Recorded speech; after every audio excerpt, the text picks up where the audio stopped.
रात के 11 बजे एयरपोर्ट से बख्शी टैक्सी से निकला। पास में एयरबैग रखा हुआ था। अभी अभी वो इटली से मुंबई पहुंचा था। सफर के दौरान उसने विचार बना लिया था कि वो अपने फ्लैट पर नहीं जाएगा।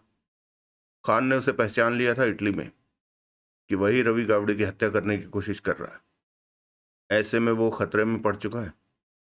अपने फ्लैट पर गया तो कहीं वहां पर पहले से ही गावड़े के आदमी उसके लिए मौजूद ना हो। अब उसे बहुत सतर्क रहना होगा और अपना हिस्सा लेकर उसे मुंबई से खिसक जाना पड़ेगा। परंतु वो अपना काम पूरा नहीं कर सका। रवि गावड़े जिंदा है। वो जानता था कि इस काम को अब महमूद के हवाले कर दिया जाएगा। बहरहाल अब वो अपने फ्लैट पर न जाकर गोरेगांव के एक मध्यम वर्गीय होटल में जा रहा था कि जहां खामोशी से कुछ दिन रह सके। तभी उसका फोन बजने लगा। हेलो। बख्शी ने तुरंत बात की। पहुंच गए? महमूद से बात करने वाली ही आवाज कानों में पड़ी। हाँ, अब टैक्सी में हूं। कहाँ जा रहे हो? गोरेगांव के मयूर होटल में। वही ठीक रहेगा। अब रवि गावड़े का क्या होगा? मैं तो काम पूरा नहीं कर सका। चिंता मत करो, ये काम महमूद अब पूरा कर देगा। हम सब एक ही तो है। मेरे लिए खतरा ज्यादा हो गया है। खान द्वारा पहचाना जा चुका हूं। मुझे हिस्सा मिल जाए तो मैं दूर निकल जाऊं। 2-3 दिन में हिसाब हो जाएगा। तुम गोरेगांव के मयूर होटल में टिक जाओ। अगला दृश्य। अगला दृश्य। पक्षी को इस बात का एहसास भी नहीं हो सका था कि एयरपोर्ट से ही भूरी आंखों वाला कार से उसके पीछे लग गया है। उसे पहले ही बख्शी के इटली से आने की खबर थी और वो एयरपोर्ट पर ही मौजूद था। भूरी आंखों वाला खुद ही कार ड्राइव कर रहा था। विरवानी की हत्या के बाद कार पर वो सीधा एयरपोर्ट ही आ गया था और अपने अगले शिकार का इंतजार करने लगा था। उसका चेहरा सपाट था। लगता ही नहीं था कि वो कभी मुस्कुराया भी हो। चुप और एकटक सामने देखती उसकी आंखें। तभी उसका मोबाइल बज उठा। हेलो। फोन निकालकर बात की। कहाँ हो? वही आवाज जिस आवाज ने अभी बख्शी से बात की थी। बख्शी के पीछे उसके होंठ हिले। वो गोरेगांव के मयूर होटल में जा रहा है। समझ गया। वो किसी भी हालत में बच ना सके। काम हो जाएगा। महमूद की हत्या करने में तुम्हें बहुत सतर्क रहना होगा। क्यों? वो समझ चुका है कि तुम उसे भी मारने आओगे। तुम्हारे इंतजार में है वो। मुझे अपना काम करना आता है। विरमानी के यहां मुझे देवराज चौहान मिला था। ओह, तो? देवराज चौहान विरमानी के पास उसी के कमरे में छिपा था और उसने विरमानी को बचाने की चेष्टा की तो उसे भी मार डाला। नहीं, उसका नाम मेरी लिस्ट में नहीं था। अब वो मेरे रास्ते में आने लगा है। देवराज चौहान का भी कोई इंतजाम करना होगा। उसका नाम भी लिस्ट में लिख लो। मैं कुछ ऐसा सोचता हूं कि देवराज चौहान आसानी से तुम्हारे हाथ लग जाए। अभी तो बख्शी को खत्म करो। इसके साथ ही बातचीत खत्म हो गई। फोन बंद हो गया। भूरी आंखों वाले ने फोन बंद किया, वापस जेब में रखा। वो बख्शी का पीछा करता रहा। अब उसे पता था कि वो गोरेगांव के मयूर होटल जा रहा है। बख्शी को गोरेगांव के मयूर होटल की पहली मंजिल पर कमरा मिला। होटल ज्यादा बड़ा तो नहीं था, लेकिन छोटा भी नहीं था। 45 कमरे थे होटल में। 3 मंजिला होटल। हर मंजिल पर 15 कमरे बने थे। बख्शी ने खाना ऑर्डर किया और पैंट कमीज उतारकर एक तरफ रखी और हाथ मुंह धोकर एयरबैग से दूसरे कपड़े निकाले और पहन लिए। वो 10 सालों से गावड़े ब्रदर्स के लिए हत्याएं करने का काम कर रहा था और सब कुछ मजे से चल रहा था। परंतु अब उसकी जिंदगी में खलबली मच चुकी थी। वो जानता था कि इटली में पहचाने जाने की वजह से वो अपना काम खो चुका है और खतरा सिर पर मंडराने लगा है। उसे तो अब हिस्सा मिल जाने का इंतजार था। फिर उसने लोगों की भीड़ में गुम हो जाना था और रवि गावड़े ने उसे नहीं ढूंढ पाना था। इस वक्त ये सभी उसके दिमाग में घूम रहा था। वेटर खाना ले आया। वो खाना खाने लगा। चेहरा देखकर लग रहा था कि वो सोचों में डूबा है। खाने के दौरान ही कॉल बेल बज उठी। वेटर आया होगा, ये सोचकर वो उठा और आगे बढ़कर दरवाजा खोला, परंतु ठिठक सा गया। सामने भूरी आंखों वाला खड़ा था। दोनों की नजरें मिली। एक हत्यारे ने दूसरे हत्यारे को आसानी आसानी से पहचान लिया। बख्शी फौरन सतर्क हो गया। खतरा उसके मस्तिष्क में इतना ही कौंधा कि रवि गावड़े ने उसकी हत्या के लिए हत्यारे को भेज दिया है। अगले ही पल उसकी निगाह भूरी आंखों वाले के हाथों पर पड़ी। दोनों हाथों में रेशम की डोरी लिपटी थी। बीच में 1.5 फुट का फासला था। बख्शी ने तुरंत दरवाजा बंद कर लेना चाहा। उसी पल भूरी आंखों वाले की दाईं टांग घूमी और बख्शी के पेट में लगी। बख्शी संभल नहीं सका और पीठ के बल पीछे जा गिरा। भूरी आंखों वाले ने फुर्ती से भीतर प्रवेश किया और जूते की एड़ी की ठोकर से दरवाजा बंद किया और नीचे से खड़े होते बख्शी पर छलांग लगा दी। दोनों पुनः नीचे जा गिरे। भूरी आंखों वाला फुर्ती से संभला, बैठा और पास ही नीचे से सीधे हो रहे बख्शी की गर्दन में दोनों हाथों वाली डोरी फुर्ती से डाली और दोनों हाथों को पीछे खींचता चला गया। बख्शी ने तड़प कर जाने कैसे हाथ की 2 उंगलियां किसी तरह गर्दन में फंसी डोरी में फंसाकर किसी तरह रस्सी का कसाव कम करना चाहा। कुछ चैन मिला। उसने किसी तरह रस्सी में फंसी उंगलियों से रस्सी खींचकर उस डोरी को गर्दन से ढीला करना चाहा, परंतु भूरी आंखों वाले को अपना काम करना आता था। उसने डोरी का खिंचाव कायम रखा। बख्शी जबरदस्त अंदाज में तब तड़पा कि किसी तरह डोरी ढीली हो, लेकिन भूरी आंखों वाला भी उसकी हत्या कर देने के इरादे पर कायम था। बख्शी भी पेशेवर हत्यारा था।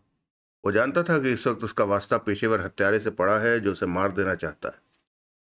बख्शी गले में लिपटी डोरी के भीतर दोनों हाथों की एक एक उंगली फंसाए किसी तरह डोरी को ढीला रखने की चेष्टा में रहा और दूसरा रास्ता ना पाकर उसने तीव्र झटके के साथ टांगों को उसके सिर की तरफ किया और बेहद तेजी से कलाबाजी खाई। ऐसा करते ही बख्शी उसके ऊपर जा गिरा। भूरी आंखों वाला संभल न सका और डोरी में लिपटे दोनों हाथ खुल गए। ये होते ही बख्शी आजाद हो गया और कुर्सी से खड़ा हो गया। अब तक भूरी आंखों वाला भी खड़ा हो गया था। दोनों की नजरें मिली। किसने भेजा है तुम्हें? बख्शी ने अपने गले पर हाथ फेरते खतरनाक स्वर में कहा। भूरी आंखों वाला पुनः अपने हाथों में डोरी लपेटने लगा। चेहरा सर्द भावों से घिरा था। मेरे बारे में जानते हो? बख्शी अब पूरी तरह संभल चुका था। वो मौत से भरी निगाहों से बख्शी को देख रहा था। मैं पेशेवर हत्यारा हूं, शायद तुम्हारी तरह। तुम भी पेशेवर हत्यारे हो ना? उसकी आंखों में बसे सर्द भाव बढ़ चुके थे। तुमने आज तक इतनी हत्याएं नहीं की जितनी कि मैंने की हैं। तुम मेरे बच्चों की तरह हो, परंतु इस बार तुम गलत शिकार पर हाथ डाल रहे हो। मेरे से तुम्हें सिर्फ मौत ही मिलेगी। वो बख्शी को उसी भाव से देखता रहा। किसने भेजा है मुझे मारने के लिए? उसने दोनों हाथों में बंधी डोरी को खींचकर उसके सामने किया। दोनों के बीच 5-6 फुट का फासला था। एकाएक भूरी आंखों वाला झपटने के अंदाज में बख्शी की तरफ बढ़ा। बख्शी पहले से ही सतर्क था। वो अपनी जगह से हवा में उछला और दोनों टांगे सीधी कर दी, जो कि आगे लपकते भूरी आंखों वाले की छाती पर लगी। वो तेजी से पीछे को 2 कदम लड़खड़ाया और संभल गया। तब तक बख्शी के पांव भी फर्श पर लग चुके थे और वो पागलों की तरह आगे को झपटा और भूरी आंखों वाले की दोनों हाथों में फंसी डोरी पर उसका हाथ जा पड़ा तो उसने तेजी से डोरी को झटका दिया, लेकिन भूरी आंखों वाले ने अपने दोनों हाथ उसी पल सीधे कर दिए। डोरी उसके हाथों से खुलती चली गई और बख्शी के हाथ में पूरी की पूरी डोरी आ गई। भूरी आंखों वाला कुछ दूर खड़ा एकटक उसे देख रहा था कि बख्शी के होंठों से गुर्राहट निकली और वो पलटकर बेड की तरफ दौड़ पड़ा। भूरी आंखों वाले ने सेकंडों में पिछली जेब से चाकू बाहर निकाला, बटन दबाकर उसका फल खोला और पलक झपकते ही उसे फल की नोक से पकड़ा और हाथ को खास अंदाज से झटका दिया। चाकू उसी पल हाथ से निकलकर हवा में लहराता बख्शी की तरफ लपका। बख्शी तब तक बेड पर छलांग लगा चुका था। भूरी आंखों वाले ने तेजी से आगे बढ़कर नीचे पड़ी डोरी उठाई और दोनों हाथों में लपेटता बख्शी की तरफ बढ़ गया, जो कि बेड पर पड़ी रिवॉल्वर उठाने की फेर में था, परंतु वो चाकू तेजी से उसकी पीठ में जा धंसा था। बख्शी के होंठों से पीड़ा भरी चीख निकली, परंतु तब तक वो रिवॉल्वर उठा चुका था। पीठ में धंसे चाकू ने उसकी आधी ताकत कम कर दी थी। रिवॉल्वर के साथ उसने तेजी से पलटना चाहा कि पीठ में धंस चुके चाकू के दर्द ने उसे तेजी से पलटने नहीं दिया। तब तक भूरी आंखों वाला उसके सिर पर पहुंच चुका था और दोनों हाथों में लिपटी डोरी को बेहद आसानी के साथ उसकी गर्दन में फंसाया और पूरी ताकत लगाकर पीछे को खींचा। बख्शी बुरी तरह तड़पा, टांगों को मछली से भी ज्यादा तेजी से हिलाया, पर भूरी आंखों वाला अपने इरादे का पक्का था। वो अपनी पूरी ताकत से डोरी को पीछे की तरफ खींचे जा रहा था और दायां घुटना उसके कूल्हों पर दबाव बनाए हुए था। आधा मिनट बीता, 1 मिनट बीता और बख्शी की तड़पण शांत पड़ गई। अब वो जरा भी नहीं हिल रहा था। भूरी आंखों वाले ने खिंचाव में ढील दे दी। बख्शी पस सा बेड पर पड़ा रहा। रिवॉल्वर अभी भी उसके हाथ में थी। भूरी आंखों वाले ने डोरी उसकी गर्दन से निकाली और एक हाथ से डोरी खोलते हुए उसे सीधा किया। बख्शी की आंखें फटी हुई थी, मुंह भिजा हुआ था। वो मर चुका था। भूरी आंखों वाले ने डोरी को वापस अपनी जेब में डाला, बख्शी की पीठ में धंसा चाकू खींचकर बाहर निकाला और फल को उसके कपड़ों से ही साफ करने के बाद बटन दबाकर चाकू जेब में रखा। पलटकर आगे बढ़ा और दरवाजा खोलकर बाहर निकलता चला गया। अगला दृश्य। अगले दिन सुबह 9 बजे देवराज चौहान ने अतुल को फोन किया। हेलो। अतुल की नींद भरी आवाज कानों में पड़ी। कल दोपहर को लोकेश को मारा गया और रात को विरमानी की हत्या कर दी गई। तो लगता है तुम्हें ये पहले से ही पता है। हाँ, महमूद का फोन आया था रात को। उसने बताया तुम्हारे साथी सोहनलाल ने यह खबर दी थी उसे। रवि गावड़े को इटली में मारने की कोशिश की जा रही है। इन सब लोगों की यहां पर बारी बारी हत्याएं की जा रही हैं, परंतु तुम्हें कोई नहीं मार रहा। एक बार भी तुम पर हमला नहीं हुआ। होना चाहिए क्या? ये सब देखते हुए तो अब तक तुम्हें मर जाना चाहिए था, देवराज चौहान ने सामान्य स्वर में कहा। लेकिन मैं तो जिंदा हूं। क्योंकि तुम अपने आप को मारने का ऑर्डर तो नहीं दे सकते, इसलिए जिंदा हो। मतलब कि ये सब मैं कर रहा हूं, यही कहना चाहते हो ना तुम? अतुल की आवाज तेज हो गई। मैं गलत कह रहा हूं क्या? मुझे तुम जरा भी पसंद नहीं हो और मैं नहीं चाहता कि तुम मुझे फोन करो। दोबारा तुमने मुझ पर हमला नहीं करवाया? दोबारा? मैंने तो पहली बार भी नहीं कराया था। तुम्हारा दिमाग खराब है जो? कम से कम एक बात तो अब बता ही दो। क्या? मेरे हवाले सारंगल के बदले सुरेश पलांडे को क्यों किया? वो सारंगल ही था। अतुल की गुर्राहट भरी आवाज आई। तुमने खुद माना है कि वो तस्वीर सुरेश पलांडे की थी। ये सब तुम्हारी चालबाजी रही रही देवराज चौहान। अब तुम ये साबित करने पर लगे हो कि मैंने तुम्हें सुरेश पलांडे दिया, क्योंकि तुम अपने किए पर पर्दा डाल रहे हो। मैंने तुम्हें सारंगल दिया, परंतु सारंगल के साथ तुम्हारा सौदा पट गया और तुमने उससे काफी मोटी रकम, या यूं कह लो कि 438 करोड़ की आधी रकम तो मिली मिली ही होगी, और इतना पैसा लेकर तुमने उसे भगा दिया। ऐसे में अब खुद को बचाना तो था, तो जाने कहां से सुरेश पलांडे की तस्वीर ले ली और सबको वो तस्वीर दिखाते फिर रहे हो कि मैंने उसे तुम्हारे हवाले किया। परंतु तुम, इस वक्त हम दोनों बात कर रहे हैं तुल, तो क्यों ना हम साफ स्पष्ट बात करें। तुम्हारा मतलब कि मैं तुम्हें कहूं कि मैंने तुम्हें सच में सुरेश पलांडे ही दिया था? सच कह देने में क्या हर्ज है? बात हम दोनों में ही है। तुम कुत्ते कमीने हो। सारंगल को तुमने ही पैसे लेकर भगा दिया, और परंतु मेरा कहना है कि सारंगल को तुमने कहीं छिपा रखा है। साले हरामी, तुझे अब नहीं छोड़ूंगा। उधर से अतुल दांत के टिकटा कर कह उठा। मैं वो जगह ढूंढ निकालूंगा जहां तुमने सारंगल को छिपाया है। नहीं ढूंढ सकते। तो ये मानते हो कि सारंगल को तुमने छिपा रखा है? मैंने उसे कहीं नहीं छिपाया, इसलिए तुम वो जगह कभी नहीं ढूंढ सकते। मेरे हवाले नकली सारंगल करने का मतलब है कि सारंगल तुम्हारे पास है, देवराज चौहान ने कहा। यह बात तो कोई बच्चा भी कह सकता है। मेरे साथ सौदा करना चाहो तो कर सकते हो अतुल। कैसा सौदा? मुझे सब कुछ बता दो, मैं तुम्हें तुम्हारे भाई से बचा लूंगा। एक बात कहना भूल गए तुम, उधर से अतुल ने कड़वे स्वर में कहा। क्या? उस 438 करोड़ में से हिस्सा भी मांग लो, तभी तो मामला जमेगा। पूछना भूल गया था कि 438 करोड़ कहां पर है।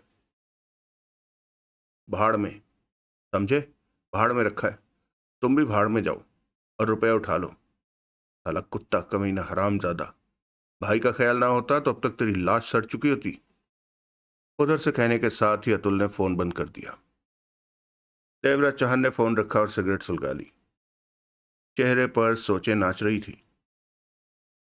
सिगरेट समाप्त होने पर देवराज चौहान ने फोन उठाया और महमूद का नंबर मिलाया। बात हो गई। महमूद की हेलो को पहचानते हुए देवराज चौहान ने कहा, सोहनलाल की कई बातें तुम्हारी समझ में नहीं आई, तो अब तुम मुझे समझाना चाहते हो? महमूद का सपाट स्वर कानों में पड़ा। तुमसे बात करना चाहता हूं। कल जब विरमानी की हत्या हुई तो मैं वहीं मौजूद था। वो भूरी आंखों वाला हत्यारा सच में बहुत खतरनाक है। हत्याएं करने में वो एक्सपर्ट है। अगर तुम सोचते हो कि तुम उससे निपट लोगे तो ये तुम्हारी भूल है। वो तुम्हें आसानी से खत्म कर देगा। बहुत चिंता है तुम्हें मेरी। तुम जरूरत से ज्यादा आत्मविश्वास से भरे हो। यही बात तुम्हें ले डूबेगी महमूद। सच में मेरे में बहुत आत्मविश्वास है। वो मेरे सामने आया तो जीत मेरी होगी। तुम्हें यह सोचना चाहिए कि कौन है जो तुम लोगों की हत्याएं करता फिर रहा है।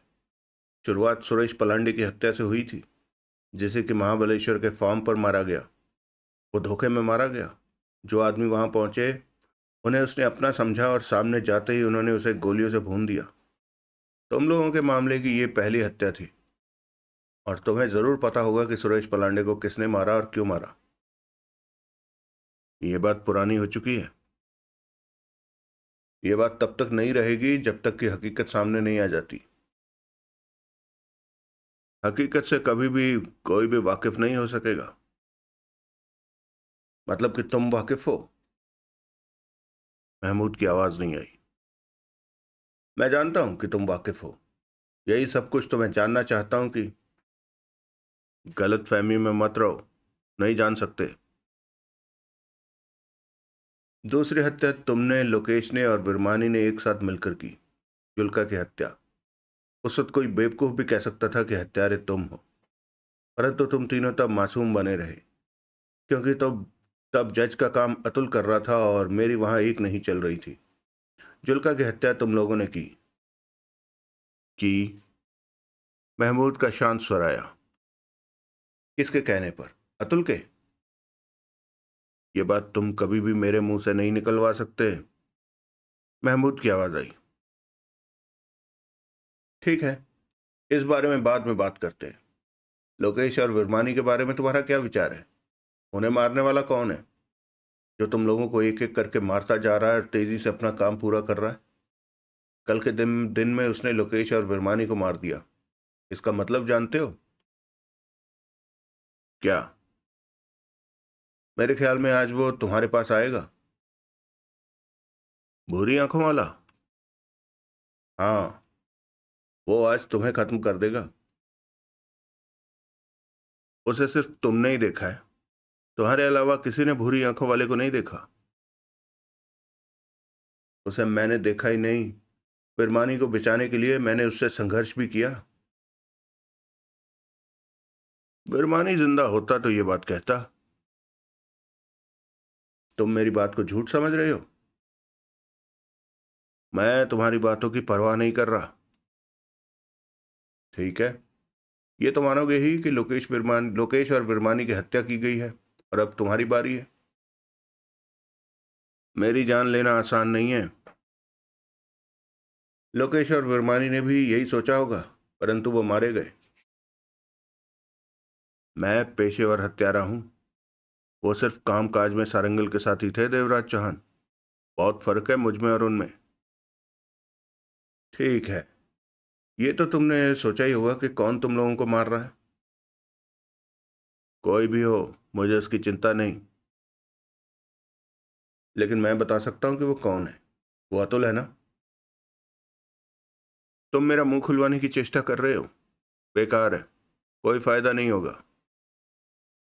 मतलब कि कुछ नहीं बताओगे? नहीं। अगर तुम सब कुछ मुझे बता दो तो मैं उसी वक्त तुम्हें बता दूंगा कि कौन तुम लोगों को खत्म करता जा रहा है। तुम हार गए देवराज चौहान। सच तो मैं जान ही लूंगा, तुमसे नहीं तो कहीं और से पता चलेगा। इस मामले का सच तुम्हें पता नहीं चलेगा, लाख जोर लगा लो।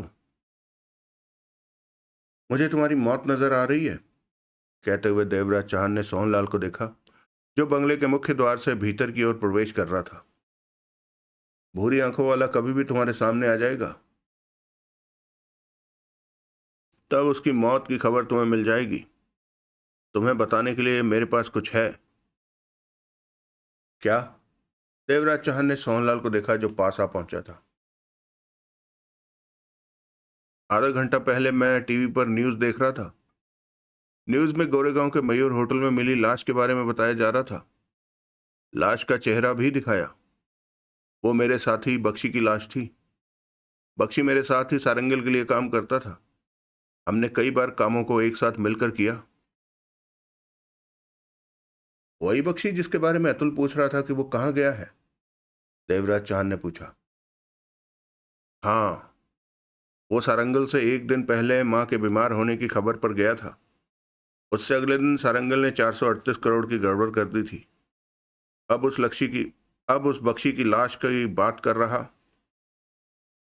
बख्शी भी तुम लोगों की योजना में शामिल होगा? कौन सी योजना? ये तुम जानते हो, और मैं उसी योजना को जानने की चेष्टा कर रहा हूं। देवराज चौहान, महमूद के आने वाले स्वर में शांत भाव थे। पानी में हाथ पांव मारने से तैरना नहीं आ जाता। मतलब कि तुम मेरे से मुंह से कुछ नहीं जान सकते। देख लेना, यह मामला खत्म हो जाएगा और तुम कुछ भी नहीं जान सकोगे। तुम्हारी बातें बातें ही बनकर रह जाएंगी। इसके साथ ही महमूद ने उधर से फोन बंद कर दिया। देवराज चौहान ने कान से फोन हटाया। महमूद से बात कर रहे थे? सोहनलाल ने पूछा। हाँ, परंतु उससे कुछ जान लेना संभव नहीं।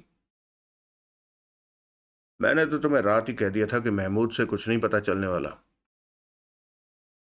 भूरी आंखों वाले को वो अभी भी गंभीरता से नहीं ले रहा। उस पर नजर रखो, कोई फायदा नहीं होगा। शायद भूरी आंखों वाला ही हाथ लग जाए, उससे तो सब कुछ पता चल जाएगा। देवराज चांद के चेहरे पर सोच के भाव उभरे। कहो तो महमूद को उठा लेते हैं, ऐसे में वो जिंदा भी रहेगा और हम उसका मुंह खुलवाने की भी चेष्टा करेंगे। मेरे ख्याल में महमूद पर नजर रखकर भूरी आंखों वाले पर हाथ डालना ठीक होगा, देवराज चौहान ने कहा। ऐसा ही सही। महमूद इस वक्त कहाँ है?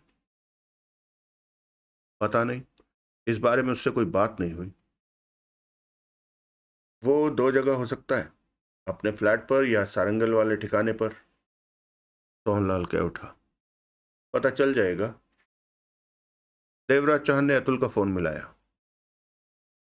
अब तुम्हें क्या तकलीफ है? उधर से अतुल का गुस्से से भरा भाव आया। बख्शी की भी रात को हत्या कर दी गई है। जवाब में खामोशी छाई रही। वही बख्शी जो मर गया वो? गोरेगांव के मयूर होटल में उसकी लाश मिली है। तुम बहुत तेजी से सबको साफ करते जा रहे हो कि रवि गावड़े को सच्चाई बताने वाला कोई बाकी ना रहे। महमूद का नंबर आज लगेगा क्या? उधर से बिना कुछ कहे अतुल ने फोन बंद कर दिया। देवराज चांद ने फोन जेब में डाला और सोहनलाल से कहा, हमें महमूद पर नजर रखनी होगी। इस मामले में वो आखिरी है जो हमें सारा मामला बता सकता है। वो नहीं तो हमें उस भूरी आंखों वाले पर हाथ डालना होगा कि जान सकें कि वो किसके इशारे पर काम कर रहा है। अगला दृश्य। दिन के 11 बज रहे थे। महमूद आज घर पर ही था। हमेशा की तरह वो सुबह 8 बजे सोया उठ उठ गया था, परंतु उसका बाहर जाने का कोई विचार नहीं था। उसे सारंगल काम देता था, परंतु धंधे में अब सारंगल का नाम ही बचा था। जुल्का लोकेश विरमानी जिंदा नहीं रहे तो ऐसे में ठिकाने पर जाकर क्या करेगा। कोई काम भी कई दिन से हाथ में नहीं था। कई दिन से ड्रग्स का धंधा ठप पड़ा था। अतुल सारंगल वाले मामले में ही उलझा हुआ था। देवराज चौहान के बीच में आ जाने से अतुल की परेशानी और बढ़ गई थी। नौकरानी सुबह 7 बजे वक्त पर आ गई थी। नाश्ता कर चुका था वो। नौकरानी को बता दिया था कि वो आज घर पर ही रहेगा, इसलिए वो लंच तैयार करने में लग गई। महमूद के शांत चेहरे पर सोच के भाव थे। सारे हालातों पर वो गौर कर रहा था और भूरी आंखों वाला रह रहकर उसके जहन में आ रहा था। कई बार तो उसे ऐसा लगता कि देवराज चौहान ही कोई चाल चल रहा है। भूरी आंखों वाला महज उसकी पैदाइश है। देवराज चौहान सबको मार रहा है। परंतु फौरन इन सोचों को दूर भगा देता कि देवराज चौहान को ऐसा करने का कोई फायदा नहीं होने वाला। महमूद का फोन बजा तो विचारों से बाहर निकला। हेलो। ये सब क्या हो रहा है महमूद? अतुल की आवाज कानों में पड़ी। क्या? सुना है बख्शी मारा गया? हाँ, रात गोरेगांव के मयूर होटल में ठहरा था। किसी ने उसकी हत्या कर दी। बख्शी होटल में क्यों ठहरा था? पता नहीं। लोकेश विरमानी और बख्शी को एक ही दिन में मार दिया गया। ये तो गलत बात हुई। मैं भी यही सोच रहा हूं। किसने मारा? मुझे नहीं पता। भूरी आंखों वाला कोई। तुम्हें भूरी आंखों वाले के बारे में देवराज चौहान ने बताया? उधर से अतुल ने गुस्से से कहा। हाँ, वास करता है देवराज चौहान। मुझे तो लगता है कि देवराज चौहान ही ये सब कर रहा है। भूरी आंखों वाले का जिक्र करके हमें धोखा देने के लिए भूरी आंखों वाले का जिक्र हमें धोखा देने के लिए कर रहा है। तुम्हें भी ऐसा कुछ लगता है? महमूद कुछ सोचकर बोला। देवराज चौहान को ऐसा करके हासिल क्या होगा? मैंने उसे सारंगल दिया और उसने नोट लेकर सारंगल को भगा दिया। फिर अतुल साहब, मुझे तो लगता है कि भूरी आंखों वाला कोई है जरूर। इस तरह का झूठ बोलने से देवराज चौहान को कोई फायदा नहीं मिलेगा। देवराज चौहान ने सारंगल के साथ क्या किया वो मैं नहीं जानता। तुम वहीं थे तब जब मैं सारंगल को चेहरा ढांप कर उसे देवराज चौहान को देने लेकर गया था? जी हाँ, मैं वहीं था। तो फिर देवराज चौहान क्यों झूठ बोलता है? क्या पता देवराज चौहान के दिल में क्या है। साला आजकल तो किसी पर भरोसा करना भी गुनाह करने जैसा हो गया है। पर हैरानी है कि बख्शी होटल में क्या कर रहा था और उसे क्यों मारा गया। तुम सब लोग, लोकेश बिरमानी, जुल्का, बख्शी और तुम सारंगल के अंडर काम करते थे। सारंगल पैसा लेकर गायब हो गया और तुम लोग एक एक करके मर रहे हो। कुछ भी समझ में नहीं आ रहा कि ये हो क्या रहा है। मैं तो कुछ भी समझ नहीं पा रहा। उधर भाई बहुत गुस्से में है कि उसकी गैर मौजूदगी में ये सब हो रहा है और 438 करोड़ की कोई खबर नहीं है। महमूद चुप रहा। जो भी है महमूद, तुम सतर्क रहना। मैं नहीं चाहता कि दूसरों की तरह तुम्हें कुछ हो जाए। मुझे तो समझ नहीं आता कि जब भाई लौटेगा तो इन सब बातों की उसे क्या सफाई दूंगा।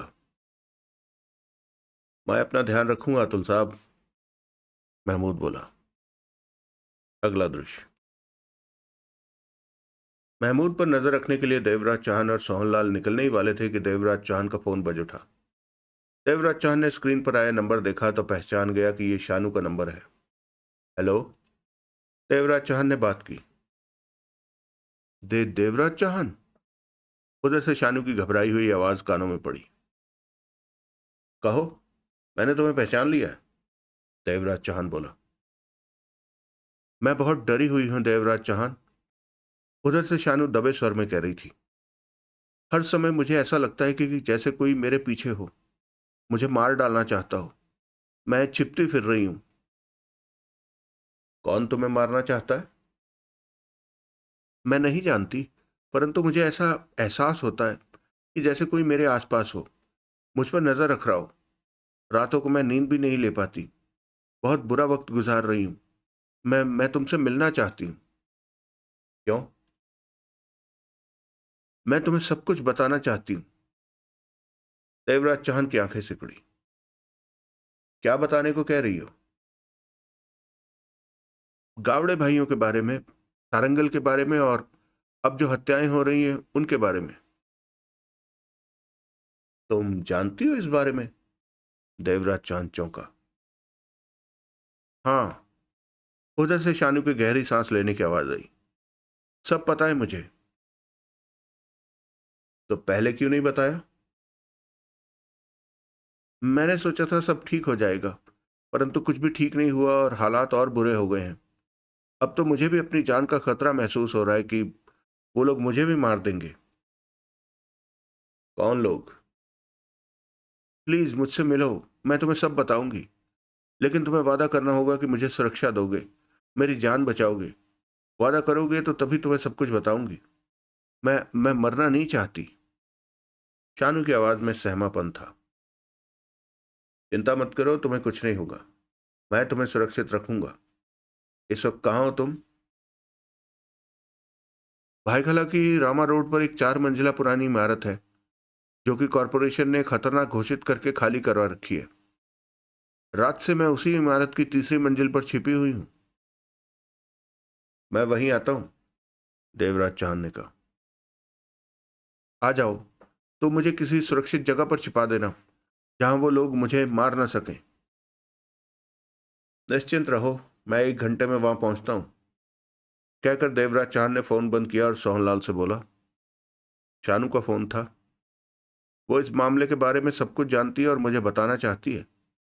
उसे सब कुछ पता है कि गावड़े के आदमियों की क्यों हत्या की जा रही है और कौन कर रहा है। वो 438 करोड़ के बारे में भी जानती होगी। वो छिपी हुई है। उसे अपनी जान खतरे में लग रही है।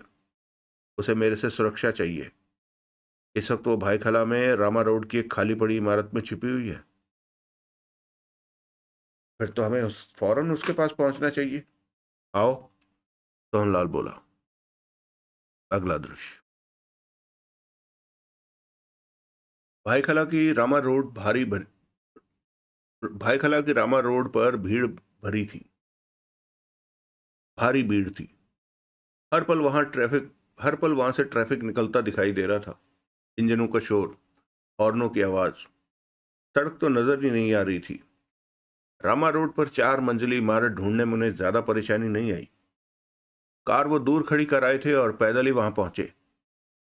वो 4 मंजिला इमारत खंडर से बनी हुई थी। देखकर ही लगता था कि वो 100 साल से ज्यादा पुरानी है। सुरक्षा की दृष्टि से उसे साल भर पहले खाली करा लिया गया था। करीब 350 गज में वो इमारत बनी हुई थी। वहां लोग रहते थे। परिवार बसे हुए थे। कभी यहां लोगों की जबरदस्त चहल पहल रहती थी, परंतु अब यह इमारत वीरान पड़ी थी। लोहे के बड़े प्रवेश गेट का एक पल्ला अलग होकर नीचे गिरा पड़ा था। इमारत की खिड़कियां दरवाजे खुले अधकुले से नजर आ रहे थे। देवराज चांद ने तीसरी मंजिल पर निगाह मारी, परंतु शानू कहीं नहीं दिखी। तुम यहीं रहो सोनलाल, देवराज चांद बोला। अगर शानू बाहर निकल आए तो उसे रोक लेना। मैं तीसरी मंजिल पर जा रहा हूं। उसने तीसरी मंजिल पर होने को कहा था। बेहतर है उसे फोन करके बाहर आने को कह दो, सोहनलाल ने कहा। देवराज चांद ने मोबाइल निकाला और फोन में आए शानू के नंबर पर वापस फोन किया और फोन कान से लगा लिया, परंतु जवाब में स्विच ऑफ होने के बारे में बताया गया। देवराज चांद ने दोबारा फोन किया तो तब भी ऐसा ही हुआ। देवराज चांद के माथे पर बल दिखे। फोन जेब में रखा। क्या हुआ? स्विच ऑफ आ रहा है। ऐसा तो नहीं होना चाहिए। इस स्थिति में वो फोन बंद नहीं करेगी। तुम यहीं रहकर नजर रखो। मैं भीतर जा रहा हूं, कहीं उसे कुछ हो ना गया हो। कहने के साथ ही देवराज चौहान भीतर की तरफ बढ़ता चला गया। उसकी निगाह सीढ़ियां ढूंढ रही थी जो कि बाहर की तरफ बनी दिख रही थी। सीढ़ियां जर्जर हो चुकी थी, कोई कई सीढ़ी तो आधे से ज्यादा टूटी हुई थी। देवराज चौहान सावधानी से उन पर पांव रखता ऊपर चढ़ने लगा और तीसरी मंजिल पर जा ठिठका। वीरानी दिख रही थी हर तरफ। सड़क पर से निकलने वाले वाहनों का शोर जरूर सुनाई दे रहा था। सामने गैलरी जा रही थी जिसके दोनों तरफ कमरे बने हुए थे। गैलरी का फर्श जगह जगह से उखड़ा हुआ था। दीवारों का प्लास्टर झड़ चुका था। ईंटें दिखाई दे रही थी। कई जगह तो फर्श में कुछ बड़े छेद थे और वहां से नीचे की मंजिल का नजारा दिख रहा था। देवराज चौहान सावधानी से फर्श पर पांव रखता आगे बढ़ने लगा। गैलरी के फर्श पर धूल जमी हुई थी, कागज बिखरे पड़े थे, कई तरह की चीजें पड़ी थी। जानू, देवराज चौहान ने पुकारा। उसकी आवाज गूंज कर रह गई। आगे बढ़ते हुए वो रास्ते में पड़ने वाले कमरों, किचन जैसी जगहों में भी झांकता जा रहा था। उसके अपने कदमों की आवाज उसे सुनाई दे रही थी। आगे जाकर वो गैलरी में दाएं को घूम रही आगे जाकर वो गैलरी दाएं को घूम रही थी। वो भी दाएं मुड़ गया। जानू, देवराज चौहान ने पुनः ऊंची आवाज लगाई, परंतु कोई जवाब नहीं मिला। शानू, आगे बढ़ते देवराज चौहान ने ऊंचे स्वर में फिर बोला, मैं देवराज चौहान हूं। जवाब में कोई आवाज नहीं उभरी। आगे बढ़ते हुए देवराज चौहान इसी प्रकार रह रहकर पुकारता जा रहा था। इमारत के पीछे का काफी बड़ा हिस्सा गिरा पड़ा था। लेंटर सरियों में फंसा अटक रहा था लेंटर सरियों में फंसा लटक रहा था। देवराज चौहान तीसरी मंजिल पर कमरों को चेक करता आगे बढ़ता जा रहा था। 15 मिनट में लगभग सारी तीसरी मंजिल देख ली, परंतु शानू वहां नहीं दिखी। कहीं वो खतरे में तो नहीं पड़ गई? देवराज चौहान ने सोचा और ठिठक गया, परंतु खतरे में पड़ने के निशान भी नजर नहीं आ रहे थे। घंटा भर पहले कहा था उसने कि वो इस इमारत की तीसरी मंजिल पर मिलेगी, परंतु वो यहां नहीं थी। उसका फोन स्विच ऑफ आ रहा था। वो खतरे में पड़ी हो सकती है। कहीं ऐसा तो नहीं कि वो यहां से ऊपर की या नीचे की मंजिल पर चली गई हो। लेकिन वो ऐसा नहीं करेगी। वो यहीं रहकर उसका इंतजार करेगी। तो वो यहां क्यों नहीं है? देवराज चौहान ने फोन निकाला और शानू का नंबर मिलाया। अभी भी स्विच ऑफ आ रहा था। देवराज चौहान ने फोन जेब में रखा और ऊपर की चौथी मंजिल चेक करने की सोची। किसी वजह से शानू ऊपर की मंजिल पर ना चली गई हो। वो वापस रास्ता तय करता सीढ़ियों की तरफ जाने लगा कि उसका फोन बजने लगा। दूसरी तरफ सोहनलाल था। बात हुई। क्या हुआ? तुमने देर लगा दी आने में? सोहनलाल ने पूछा। तीसरी मंजिल पर वो नहीं मिली। अब मैं चौथी मंजिल चेक करने जा रहा हूं। देवराज चौहान बोला। वो वहीं कहीं होगी। ढूंढ रहा हूं उसे। देवराज चौहान ने फोन बंद करके जेब में रखा, आगे बढ़ता रहा। एक कमरे का दरवाजा एक कमरे के खुले दरवाजे के सामने से निकलते निकलते ठिठका। उसे लगा कि दरवाजे पर कोई है। कोई हरकत सी होती लगी। इससे पहले कि उस तरफ देख पाता, रेशम की डोरी का फंदा उसके गले में आ पड़ा। यह सब मात्र एक पल में ही हो गया था। वो भूरी आंखों वाला ही था जिसकी दोनों हथेलियों में रेशम की डोरी लिपटी थी और बीच के खाली हिस्से की डोरी को देवराज चौहान की गर्दन में डालते देवराज चौहान के पीछे की तरफ से उससे सट गया था और दोनों हाथों से डोरी की पूरी ताकत लगाकर पीछे की तरफ खींचने लगा था। भूरी आंखों वाले ने इतनी फुर्ती से अपने काम को अंजाम दिया था कि देवराज चौहान जब संभला तो डोरी उसकी गर्दन से कस चुकी थी और सांसें टूटने लगी थी। देवराज चौहान तड़पा, हाथों से डोरी को अलग करना चाहा, परंतु रेशम की वो डोरी तो गर्दन के मांस में धंसकर लुप्त प्राय हो गई थी। देवराज चौहान का दम घुटने की वजह से चेहरा लाल सुर्ख हो उठा। रेशम की वो मजबूत डोरी गर्दन के लिए बेहद खतरनाक हथियार थी और ऐसा हथियार भूरी आंखों वाले जैसे इंसान के हाथों में आकर और भी खतरनाक हो जाता है। देवराज चौहान ने अपने पीछे सटे भूरी आंखों वाले को तड़प कर पीछे को घूसा मारा, परंतु कोई फायदा नहीं हुआ। ज्यादा वक्त नहीं था। देवराज चौहान का दम घुटता जा रहा था। एक आखिरी कोशिश की और अपना सिर जोरों से पीछे को मारा, जो कि भूरी आंखों वाले की नाक पर जा लगा। भूरी आंखों वाले के होंठों से पीड़ा भरी कराह निकली। मात्र 2 पलों के लिए गर्दन से डोरी ढीली हुई और उसी का फायदा उठाते हुए देवराज चौहान ने गर्दन की ढीली डोरी को मुट्ठी से जकड़ा और पूरी ताकत लगाकर सामने को छलांग लगा दी। डोरी भूरी आंखों वाले के हाथों से लिपटी होने की वजह से वो देवराज चौहान के साथ साथ आगे को गिरता चला गया। दोनों नीचे जा गिरे। इस दौरान उसने हाथों से डोरी को आजाद कर दिया और नीचे गिरते ही तुरंत खड़ा होकर 4 कदम दूर हटता चला गया। देवराज चौहान ने भी उठने में एक पल की देरी न की। उसका चेहरा अभी भी लाल सुर्ख हुआ पड़ा था, सांसें संयत नहीं हुई थी, परंतु अब दोबारा वो उसके हाथों में नहीं फंसना चाहता था। बिना देर किए खड़े होते ही जेब में हाथ डाला और रिवॉल्वर निकाली कि तभी भूरी आंखों वाले ने हाथ में दबा चाकू उस पर फेंका। मात्र 1 सेकंड में चाकू दाई कलाई में आ धंसा। देवराज चौहान के हाथ से रिवॉल्वर छूट गई, नीचे गिरी। पीड़ा में घिरा देवराज चौहान कलाई में धंसा चाकू निकालने जा रहा था कि भूरी आंखों वाले ने उस पर छलांग लगा दी। वो सीधा देवराज चौहान से आ टकराया। देवराज चौहान तीव्र झटके से पीछे हुआ और धड़ाम से दीवार से जा टकराया। सिर भी दीवार से लगा और 2 पलों के लिए चक्कर आया कि तुरंत खुद ही संभला। 2 पलों के लिए चक्कर आया कि तुरंत ही खुद को संभाला। सामने खड़ा भूरी आंखों वाला शांत निगाहों से उसे देख रहा था। उसे देखते हुए देवराज चौहान ने कलाई में धंसे चाकू को खींचकर निकाल लिया। कलाई से खून टपक कर नीचे गिरने लगा। देवराज चौहान के चेहरे पर खतरनाक भाव लहरा रहे थे। कौन हो तुम? देवराज चौहान ने दांत भींचकर पूछा। वो उसी तरह देवराज चौहान को देखता रहा। किसने भेजा है तुम्हें मुझे मारने के लिए? तुम किसके लिए हत्याएं कर रहे हो? वो चुप रहा। शानू कहाँ है?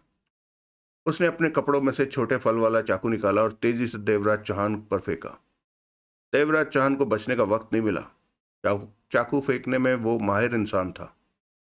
3 इंच के फल वाला चाकू सीधा देवराज चौहान के पेट में आ धंसा। दांत भिज गए देवराज चौहान के।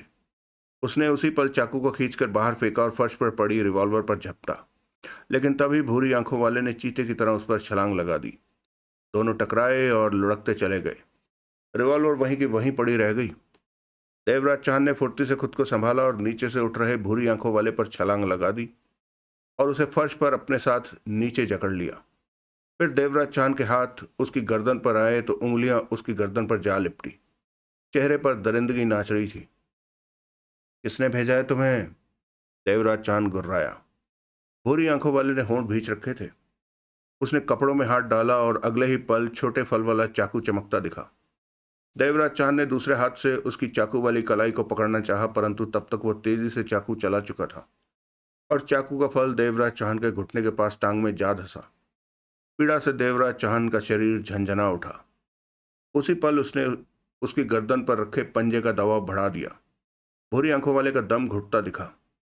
वो तड़पा और पूरी ताकत से देवराज चौहान के पेट में घूंसा दे मारा और अपने शरीर को तीव्रता से झटका दिया कि देवराज चौहान की पकड़ उसकी गर्दन से हट गई। तो उसी पल उसने देवराज चौहान की घायल टांग पकड़कर पीछे को धकेला और खुद फुर्ती से खड़े होते हुए जूते की ठोकर देवराज चौहान के चेहरे पर मारी। लेकिन देवराज चौहान ने फुर्ती से हाथ बढ़ाकर उसकी पिंडली थामी और पीछे को तीव्रता से झटका दिया तो वो लड़खड़ा कर पीछे जा गिरा। देवराज चौहान ने घुटने के पास धंसा चाकू निकाला और उछलकर खड़ा हो गया। तब तक भूरी आंखों वाला भी खड़ा हो चुका था। दोनों ने एक दूसरे की आंखों में फिर झांका। फिर देवराज चौहान खतरनाक अंदाज में उसकी तरफ बढ़ा। भूरी आंखों वाला सतर्क दिखने लगा। देवराज चौहान सीधे उसके करीब पहुंचा और उस पर झपटने ही वाला था कि उसने अपना घुटना देवराज चौहान के पेट में मारा कि देवराज चौहान के हाथ में उसके सिर के बाल आए तो बालों को खींचते हुए उसे पूरी ताकत से पास की दीवार की तरफ धकेल दिया। वो दीवार से टकराया कि देवराज चौहान उसके सिर पर आ पहुंचा और कंधे पर गर्दन के करीब जोरों का हाथ मारा तो वो तड़प कर नीचे बैठता चला गया और उसी पल उसने देवराज चौहान की दोनों पिंडलियां पकड़कर झटका दिया तो देवराज चौहान कूलों के बल नीचे जा गिरा। भूरी आंखों वाला फुर्ती से उठा और इस बार उसके हाथ में लंबे फल वाला चाकू दिखा जिसे मूठ से थाम रखा था उसने, और चाकू का 6 इंच का फल उसकी छाती में धंसाने का इरादा रखता था। देवराज चौहान ये देखकर फौरन सतर्क हो गया। वो उस पर झपटा कि तभी देवराज चौहान कई करवटें लेता चला गया। भूरी आंखों वाले का वार चाकू की नोक फर्श पर जा लगी। देवराज चांद तब तक उठकर खड़ा हो चुका था और उस पर झपटा, उसे लिए नीचे गिरता चला गया। दोनों भिड़ गए। वो चाकू का फल देवराज चांद के शरीर में धंसा देना चाहता था और देवराज चांद उसके हाथ से चाकू ले लेना चाहता था।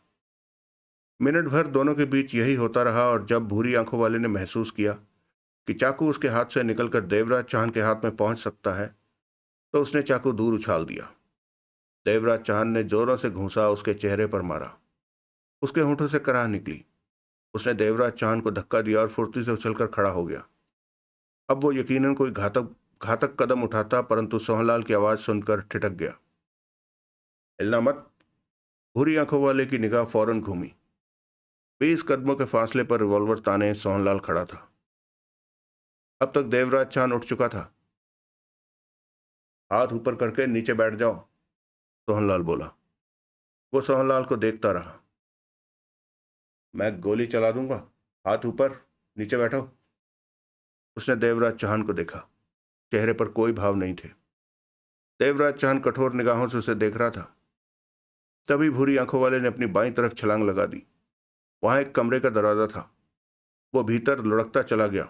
फिर एकाएक ही खामोशी छा गई। अब कमरे से कोई आहट नहीं उठ रही थी। देवराज चांद के होंठ भिज गए। उसने कुछ दूर पड़ी अपनी रिवॉल्वर उठा ली। सोहनलाल पास आया और कमरे को देखता बोला, मैं भीतर उससे मिलकर आता हूं। हम दोनों एक साथ कमरे में चलेंगे, आओ। देवराज चांद ने कहा और आगे बढ़कर दरवाजे पर पहुंचकर रुका। सोहनलाल पास आया। दोनों ने पीठ से पीठ जोड़ी और रिवॉल्वरें थामे सावधानी से भीतर प्रवेश किया। परंतु कमरा खाली मिला उन्हें। पीछे की खिड़की खुली थी। सोहनलाल ने झांक कर खिड़की से बाहर देखा। चंद पल देखता रहा, फिर पलट कर बोला, खिड़की के रास्ते से बरसाती पाइप जा रही है। वो उसके सहारे नीचे की तरफ जाकर निकल गया है। बहुत हिम्मती और दिलेर इंसान है वो। ये सच में खतरनाक हत्यारा है। शानू कहाँ है? नहीं मिली। कहीं हत्यारे ने उसे मार तो नहीं दिया? सोहनलाल ने होंठ भींच कर पूछा। पता नहीं। ये जगह एक बार फिर अच्छी तरह देख लेते हैं। तुम घायल हो? सोहनलाल ने खून और उसके जख्मों को देखा। मामूली घाव है। आओ, शानू या उसकी लाश को ढूंढें। देवराज चौहान और सोहनलाल वहां 2 घंटे रहे। इस पूरी इमारत को छान मारा। शानू या उसकी लाश कहीं कुछ नहीं मिला। शानू का कुछ पता नहीं चला। मेरे ख्याल में शानू ने आने वाला खतरा भांप लिया होगा और वो यहां से निकल गई होगी, सोहनलाल बोला। हो सकता है। देवराज चौहान ने सोच भरा चेहरा हिलाया। उसे फोन करके देखो, शायद बात हो जाए। देवराज चौहान ने शानू का नंबर मिलाया, परंतु उसके फोन का स्विच ऑफ था। यहां से निकलो, देवराज चौहान ने कहा। और अगले 5 मिनटों में दोनों इस इमारत से बाहर निकल चुके थे। अगला दृश्य। 2 दिन बाद महमूद अपने फ्लैट से निकला तो दोपहर का 1 बज रहा था। 3 दिन से वो घर पर ही था। उसे कोई काम नहीं था। अतुल कामों की तरफ इन हालातों में ध्यान नहीं दे पा रहा था और परेशान था। महमूद ने एक छोटा सा काम जबरदस्ती तैयार किया था कि घर से निकलने का बहाना मिल सके। यूं वो घर पर रहकर हर समय भूरी आंखों वाले के यूं वो घर पर रहकर हर समय भूरी आंखों वाले के आने का इंतजार करता रहा था। परंतु वह नहीं आया तो महमूद ने उसका विचार दिलो दिमाग से निकाल कर फेंक दिया कि वो कोई है ही नहीं, देवराज चांद का बनाया बोगस व्यक्तित्व है। संभव है कि किसी कारणवश ये सब हत्याएं देवराज चौहान ही कर रहा हो और भूरी आंखों वाले बोगस व्यक्तित्व का नाम लगा रहा हो। महमूद बिल्कुल सामान्य था। वो अपनी कार में बैठा, कार स्टार्ट की और सड़क पर लेता चला गया। कार के शीशे काले रखता था वो, यहां तक कि सामने का शीशा भी आधा काला था। ऐसा वो अपनी सुरक्षा के कारण रखता था। उसके कई दुश्मन थे और मौका पाकर उसे खत्म करने की चेष्टा कर सकते थे। ऐसे में सुरक्षा की दृष्टि से कार के शीशे काले रखना ही बेहतर था। इसके बावजूद भी वो हमेशा सतर्क रहता था। परंतु इस वक्त वो ये नहीं देख सका कि उसके वहां से चलते ही सोहनलाल कार में उसके पीछे लग गया है। सड़क पर कारों वाहनों की भीड़ होने की वजह से अब उसके लिए ये जान पाना और भी कठिन था कि कोई उसके पीछे है। कार चलाते उसे 5 मिनट ही बीते होंगे कि मन ही मन चौंका। पीछे वाली सीट पर कोई बैठा सा लगा, जैसे कोई वहां पर हो। उसकी निगाह फौरन कार में लगे शीशे पर गई कि पीछे देख सके। अगले ही पल वो सन्न रह गया। कार की पी, कार की पीछे वाली सीट पर कोई बैठा था और उसकी आंखें भूरी थी। महमूद के मस्तिष्क में धमाका फूटा। तो ये है हत्यारा जो कि अब उसकी हत्या करने आया है। देवराज चौहान ठीक ही कहता था भूरी आंखों वाले के बारे में। महमूद की उंगलियां स्टीयरिंग पर कस गई, दांत भिज गए। कार को ऐसी जगह किसी जगह रोको जहां भीड़ कम हो, भूरी आंखों वाले ने सर्द स्वर में कहा। किसने भेजा है तुम्हें? महमूद ने कठोर स्वर में पूछा। जवाब नहीं मिला। तुमने लोकेश विरमानी की हत्या की है, किसके कहने पर ऐसा कर रहे हो? महमूद पुनः बोला। वो खामोश रहा। थोड़ा सा आगे को सरका और दोनों हाथों में लिपटी डोरी को आसानी से महमूद के गले में डाल दिया, परंतु खिंचाव को ढीला रखा कि वह आसानी से कार चला सके। कार ऐसी जगह ले चलो जहां भीड़ कम हो, वो पिना कह उठा। तुम मेरी भी हत्या करना चाहते हो, पर यह काम आसान नहीं है। महमूद सख्त स्वर में कह उठा। तुम जो काम करते हो मैं भी वही काम करता हूं, मेरा मुकाबला नहीं कर पाओगे। उसने गले में उसी तरह डोरी डाली रखी, कहा कुछ नहीं। कार सड़क पर अन्य वाहनों के बीच दौड़े जा रही थी। मुझसे बात करो, महमूद बोला। मैं तुमसे बात करना चाहता हूं। उसने जवाब नहीं दिया। महमूद बेहद सतर्क था। वो महसूस कर चुका था कि उसका वास्ता जरूरत से ज्यादा पेशेवर हत्यारे से पड़ा है, जो सिर्फ अपना काम पूरा करना जानता है। परंतु वो मन ही मन इस बात को पक्का कर चुका था कि वो अपने को बचा लेगा और इसकी हत्या कर देगा। महमूद जानता था कि उसका मुकाबला कर पाना भी इसके लिए आसान नहीं होगा। तभी आगे काफी बड़ा चौराहा आया। वाहन रुकने लगे। महमूद ने भी गाड़ियों की कतार महमूद ने भी कार गाड़ियों की कतार में रोक दी। वो जानता था कि ग्रीन लाइट होने में कम से कम 3 मिनट लगेंगे। वो कह उठा, नाम क्या है तुम्हारा? उसी पल महमूद को गले में डोरी का खिंचाव महसूस हुआ। वो चौंका, परंतु कुछ कर न सका। तभी डोरी उसकी गर्दन से कस गई। वो समझ गया कि भूरी आंखों वाला हत्यारा उसे अभी खत्म करने जा रहा है। डोरी इस कदर कस गई कि उसका दम घुटने लगा।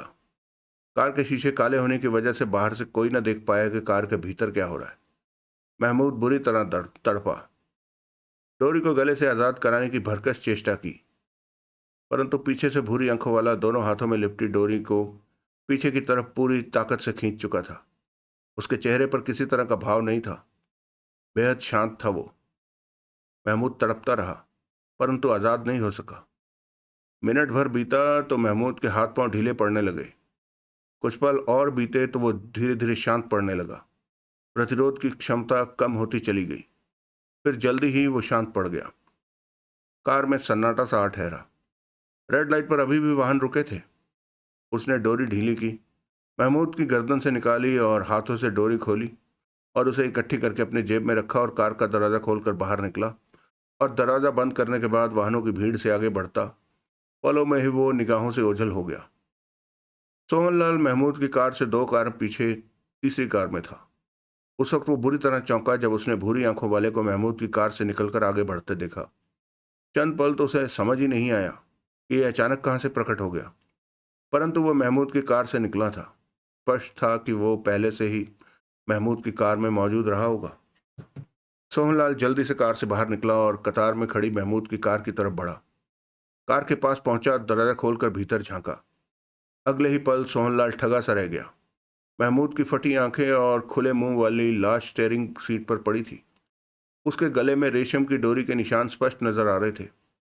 सोहनलाल ने दरवाजा बंद किया और वापस अपनी कार की तरफ बढ़ गया। यही सोच रहा था कि भूरी आंखों वाले ने कितनी आसानी से महमूद का शिकार कर लिया। अगला दृश्य। सोहनलाल वापस बंगले पर पहुंचा और देवराज चौहान को महमूद की हत्या के बारे में बताया। देवराज चौहान चंद पल तो सोहनलाल को देखता रहा, फिर बोला, मुझे लगता था कि ऐसा वक्त आने पर शायद महमूद उस हत्यारे पर काबू पा लेगा, परंतु वह हत्यारा तो जरूरत से ज्यादा चालाक निकला। उसने महमूद को मौका ही नहीं दिया कि वो मुकाबला कर सके। तारंगल के सब साथी मर गए, सोहनलाल ने कहा। अब क्या बाकी रह गया? शायद सारा काम निपट निपट गया है जो ये काम करवा रहा था, देवराज चौहान ने सोच भरे स्वर में कहा। वो अतुल ही है ना? वही है, देवराज चौहान ने होंठ भींच कर कहा। उसने सारा काम पूरी प्लानिंग से किया है। अब ऐसा कोई भी नहीं बचा जो रवि गावड़े के सामने उसके खिलाफ मुंह खोल सके। वो आसानी से अपने भाई को धोखा दे देगा कि उसने कुछ नहीं किया। सारंगल 438 करोड़ लेकर फरार होने की चेष्टा में था कि उसे पकड़कर उसे देवराज चौहान के हवाले कर दिया, परंतु देवराज चौहान ने सारंगल का सौदा करके सारंगल को फरार करवा दिया और सुरेश पलांडे की तस्वीर दिखाकर देवराज चौहान कहने लगा कि उसे सारंगल दिया ही नहीं, सुरेश पलांडे दिया था। सारंगल के सब साथियों की हत्या हो चुकी है। ऐसे में सच को सामने लाने वाला कोई नहीं। रवि गावड़े अतुल की कही बातों में उलझ कर रह जाएगा। वह ना तो ठीक से अतुल पर शक कर सकेगा और ना ही मुझ पर, और मामला यहीं रुक जाएगा। इस बीच सारंगल कहाँ गया किसी को पता नहीं चलेगा, जबकि अतुल सारंगल को खामोशी से खत्म कर देगा। तुम्हारा मतलब कि अब हमारे पास करने को कुछ भी नहीं है? सोहनलाल ने कहा। कुछ भी नहीं। महमूद मुंह खोल देता तो सब पता चल जाता। अगर भूरी आंखों वाला हत्यारा हाथ लग जाता तो उसका मुंह खुलवाया जा सकता था कि इस मामले के पीछे कौन है, पर मेरे ख्याल में अब वो नजर भी नहीं आएगा। अब वो मुझे भी नहीं मारना चाहेगा क्योंकि अब मैं उसे नुकसान नहीं पहुंचा सकता जो इस सारे मामले के पीछे है। एक तरह से अब मामला यहीं पर खत्म हो गया। वो शानू, शानू तो मेरे ख्याल में वो भी उस दिन भूरी आंखों वाले के हाथों मारी जा चुकी है। जिंदा होती तो उसका फोन जरूर आता। कुछ देर पहले ही मैंने उसका फोन मिलाया परंतु स्विच ऑफ आ रहा था। शानू भी सब कुछ जानती थी कि ये सब क्या हो रहा है, क्यों हो रहा है, कौन कर रहा है। वो मुझे बताने वाली थी पर उससे पहले ही भूरी आंखों वाले हत्यारे के हाथ लग गई। देवराज चौहान का स्वर गंभीर था। तो बात खत्म? बात खत्म, ये मामला खत्म। भाग दौड़ करने के सारे रास्ते बंद हो गए हैं, देवराज चौहान ने कहा और मोबाइल निकालकर अतुल का नंबर मिलाया और फोन कान से लगा लिया। सोहनलाल परेशान सा देवराज चौहान को देख रहा था। उसे ये बात हजम नहीं हो रही थी कि वह कुछ नहीं कर सके और मामला बीच में ही खत्म हो गया। क्या बात है? उधर से अतुल का उखड़ा स्वर देवराज चौहान के कानों में पड़ गया। तुम जीत गए। क्या? तुम अपने खेल में जीत गए, देवराज चौहान ने कहा। महमूद की मौत के साथ ही तुम। महमूद भी मर गया? लगता है अभी खबर तुम तक नहीं पहुंची। सारंगल को मार दिया या उसे खत्म करना बाकी है? क्या बकवास कर रहे हो? अतुल ने उधर से गुस्से से कहा। प्लान वही बढ़िया होता है जो कामयाबी के साथ पूरा हो जाए। तुम्हारा प्लान अच्छा था, तुम सफल रहे।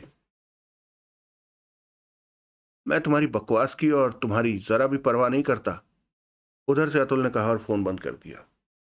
देवराज चौहान ने गहरी सांस ली और फोन बंद करके जेब में रखा।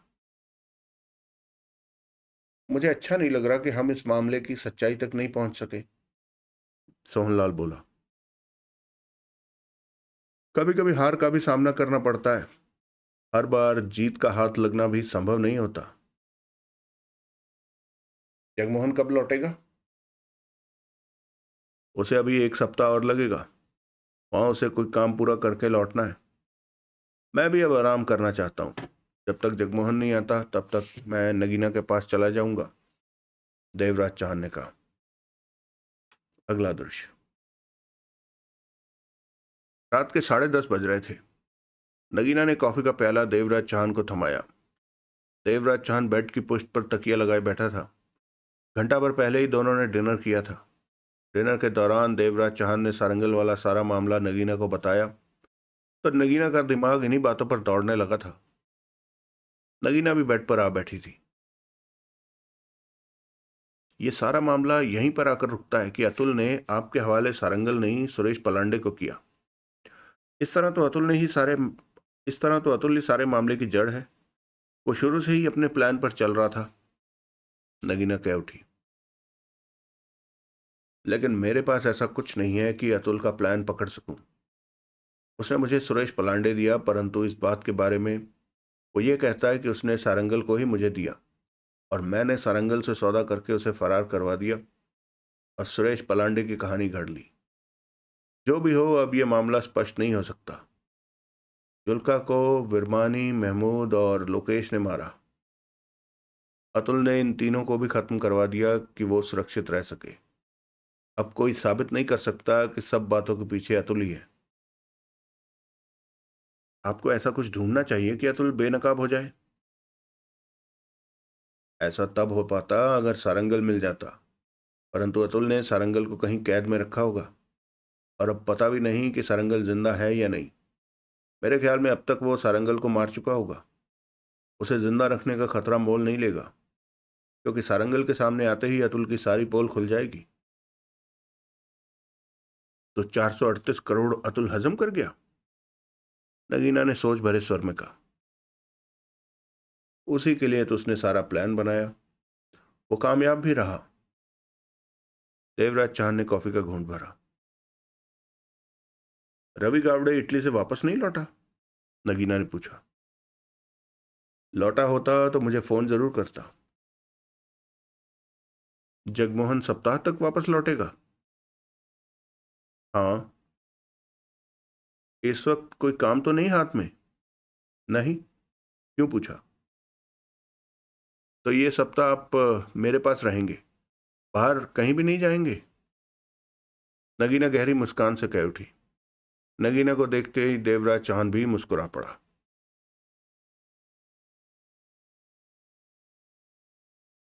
अगला दृश्य। 2 दिन बाद। उस वक्त सुबह के 11 बज रहे थे। तब देवराज चौहान और नगीना नाश्ता करके हटे थे। नौकरानी किचन में काम कर रही थी कि देवराज चौहान का फोन बजा। हेलो। देवराज चौहान ने बात की। मैं तुमसे मिलना चाहता हूं देवराज चौहान। रवि गावड़े की आवाज उसके कानों में पड़ी। तो तुम इटली से आ गए? कब मिलोगे? जब भी तुम मिलना चाहो। 2 मिनट की छोटी सी मुलाकात होगी हमारी। बेशक हम किसी सड़क पर मिल लेते हैं, रवि गावड़े ने कहा। जगह और वक्त तय होने के बाद फोन बंद करते देवराज चांद ने नगीना से कहा। रवि गावड़े वापस आ गया है, मुझसे मिलना चाहता है। उससे मिलकर मैं जल्दी ही वापस लौटूंगा। अगला दृश्य। देवराज चौहान रवि गावड़े से मिला। एक सिनेमा हॉल के बाहर मिलने का वक्त तय हुआ था और उसे ढूंढने में परेशानी नहीं आई। वो अपनी कार में पीछे की सीट पर बैठा था और कार के बाहर खान टेक लगाए खड़ा था। खान को वो दो बार पहले भी देख चुका था। कार के पास पहुंचा तो खान ने खामोशी से कार का पिछला दरवाजा खोल दिया। देवराज चौहान भीतर बैठा तो खान ने दरवाजा बंद कर दिया। रवि गावड़े देवराज चौहान को देखकर मुस्कुराया। कैसे हो? गावड़े ने पूछा। अच्छा हूं। तुम्हें इटली से जिंदा वापस आया देखकर खुशी हुई, देवराज चौहान ने कहा। वो मेरा ही आदमी था, बख्शी, जो मेरी जान लेना चाहता था। खान ने उसे पहचान लिया था और तब मैं भी अंडरग्राउंड हो गया था। बाद में शायद बख्शी वापस लौट आया था मुंबई और पता चला कि उसकी हत्या कर दी गई। उसे किसने मारा? देवराज चौहान ने पूछा। पता नहीं। वो तुम्हें क्यों मारना चाहता था? कुछ समझ में नहीं आया। इस सारे मामले के पीछे तुम्हारा भाई अतुल ही है, देवराज चौहान ने गंभीर स्वर में कहा। 438 करोड़ भी उसके ही पास हैं और सबकी हत्याएं उसने ही की हैं। पहले उसने इन सबको साथ मिलकर 438 करोड़ अपने कंट्रोल में किया और फिर सबकी हत्या करा दी कि कोई उसकी पोल ना खोल सके। 2 बार मुझ पर जानलेवा हमला हुआ। एक बार गोलियां बरसाई गई, दूसरी बार भूरी आंखों वाले हत्यारे ने मुझे। मैं इसी बारे में तुमसे बात करने वाला हूं देवराज चौहान, रवि गावड़े बोला। क्या? मुझे मुंबई आए 5 दिन हो चुके हैं। 5 दिन? देवराज चौहान की आंखें सिकुड़ी। मैं खान के साथ छिपकर रह रहा था। मैं देखना चाहता था कि ये सब हो क्या रहा है। अतुल को अभी तक मेरे आने के बारे में पता नहीं है। अब तुमसे मिलकर मैं अतुल के पास ही जाऊंगा। तो तुमने क्या पता लगाया? खान बहुत काबिल आदमी है। मैं इस पर अतुल से भी ज्यादा भरोसा करता हूँ। कई बार मेरी जान बचा चुका है। खान ने इस सारे मामले की छानबीन की। जैसा कि तुम कहते थे सारंगल अतुल की कैद में है, वो सारी जांच की खान ने। 4 दिन से खान ठीक से सोया नहीं है, इसी मामले में लगा रहा। और खान का कहना है कि अतुल इस सारे मामले में निर्दोष है, उसका इस मामले से कोई वास्ता नहीं। ये क्या कह रहा है गावड़े? देवराज चांद के होंठ भिज गए। खान कहता है। खान गलत कहता है। अतुल ही। खान की बात को मैं कभी भी गलत नहीं कह सकता। तो बख्शी तुम्हारी जान लेने के लिए इटली क्यों गया हुआ था? 438 करोड़ कहाँ गए? सारंगल जो शुरू से ही इस मामले से जुड़ा है, वो कहाँ है? लोकेश विरमानी और महमूद को किसने मारा? वो भूरी आंखों वाला हत्यारा किसका आदमी था? और उसे किसने ऑर्डर दिया कि सारंगल के साथ काम करने वालों को सबको मार दे? जब मैं अतुल के साथ जुल्का से मिलने जा रहा था, तो तब लोकेश, महमूद और विरमानी ने जुल्का की हत्या क्यों कर दी? तुम धोखे में हो गावड़े। इस सारे मामले के पीछे अतुल ही है। रवि गावड़े चुप रहा। देवराज चांद भी चुप सा गावड़े को देखता रहा। खान कहता है कि अतुल का इस मामले से वास्ता नहीं है। तो तुम ये कहना चाहते हो कि मैं इस मामले में दखल ना दूं? गावड़े चुप रहा। ठीक है, जैसा तुम चाहो, देवराज चांद ने गंभीर स्वर में कहा। परंतु मेरी जगह तुम होते और अतुल ने सारंगल के बदले चेहरा ढांप कर सुरेश पलांडे को तुम्हारे हवाले किया होता, तो तुम कभी भी ये बात नहीं मानते कि अतुल का इस मामले से कोई वास्ता नहीं है। उसी तरह मैं भी नहीं मान सकता कि अतुल का इस मामले से कोई वास्ता नहीं है। गावड़े, उसने सारंगल को अपने पास कैद में रख लिया है और सुरेश पलांडे के चेहरे पर नकाब डालकर मेरे हवाले कर दिया। अतुल ने सारंगल और जुल्का, महमूद, विरमानी, लोकेश के साथ मिलकर 438 करोड़ हजम करने की प्लानिंग की और बाद में उसने सबको खत्म कर दिया। अतुल ने बहुत सफाई से ये खेल खेला है। और देवराज चौहान, रवि गावड़े ने गंभीर स्वर में टोका। देवराज चौहान गावड़े को देखने लगा। मुझे खान पर पूरा भरोसा है, फिर भी मैं अपने तौर पर इस मामले को देखूंगा। ठीक है गावड़े, मामला खत्म तो खत्म सही। देवराज चांद ने कार का दरवाजा खोला।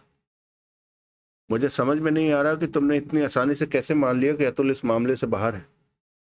जो भी हो, तुम जानो। देवराज चांद कार से बाहर निकला और दरवाजा बंद करके पल भर के लिए ठिठक कर खान को देखा, फिर कुछ दूर खड़ी अपनी कार की तरफ बढ़ गया।